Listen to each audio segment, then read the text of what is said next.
سورہ کہف کی پہلی 10 آیات کا ترجمہ۔ شروع اللہ کے نام سے جو بڑا مہربان نہایت رحم والا ہے۔ تمام خوبیاں اللہ ہی کے لیے ہیں، سزاوار ہیں، جس نے اپنے بندے پر کتاب نازل کی اور اس میں کوئی کجی نہیں رکھی، بالکل ٹھیک اتاری تاکہ عذاب سخت سے ڈرائے جو اللہ کی طرف سے ہوگا، اور مومنین کو جو نیک عمل کرتے ہیں خوشخبری سنائے گا۔ ان کے لیے اچھا بدلہ ہے جس میں وہ ہمیشہ ہمیشہ رہیں گے، اور تاکہ ڈرائے ان کو جو کہتے ہیں کہ اللہ اولاد رکھتا ہے۔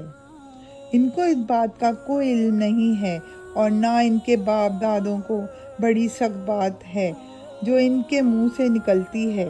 یہ لوگ خالص جھوٹ بولتے ہیں۔ اے رسول، اگر یہ کلام قرآن پر ایمان نہ لائیں تو شاید آپ ان کے پیچھے رنج کرتے ہیں۔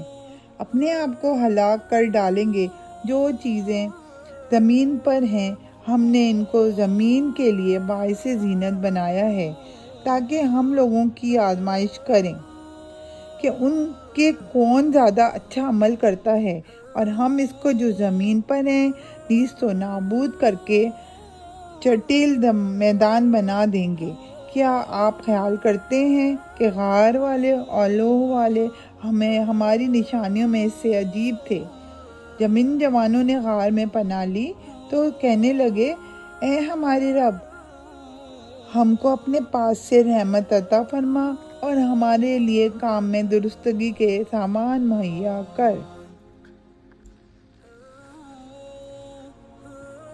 سورہ کہف کی آخری 10 آیات کا ترجمہ۔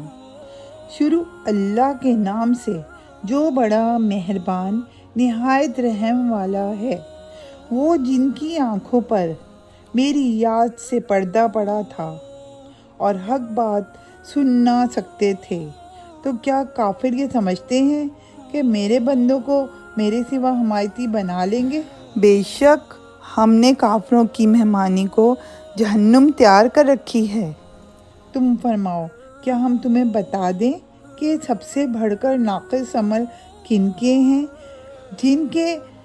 جن کی ساری کوشش دنیا کی زندگی میں گم ہو گئی اور وہ اس خیال میں ہیں کہ ہم اچھا کام کر رہے ہیں؟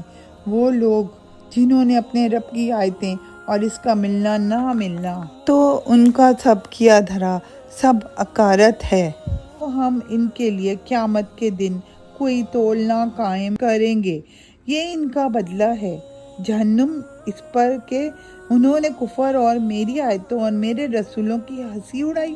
بے شک جو ایمان لائے اور اچھے کام کیے، فردوس کے باغ ان کی مہمانی ہے، وہ ہمیشہ انہی میں رہیں گے، ان سے جگہ بدلنا نہ چاہیں گے۔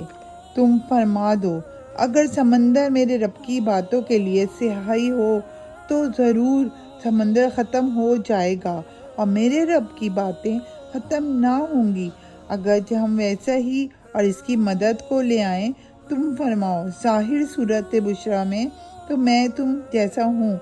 مجھے وحی آتی ہے کہ میرا معبود ایک ہی معبود ہے، تو جسے اپنے رب سے ملنے کی امید ہو اسے چاہیے کہ نیک کام کرے اور اپنے رب کی بندگی میں کسی کو شریک نہ کرے۔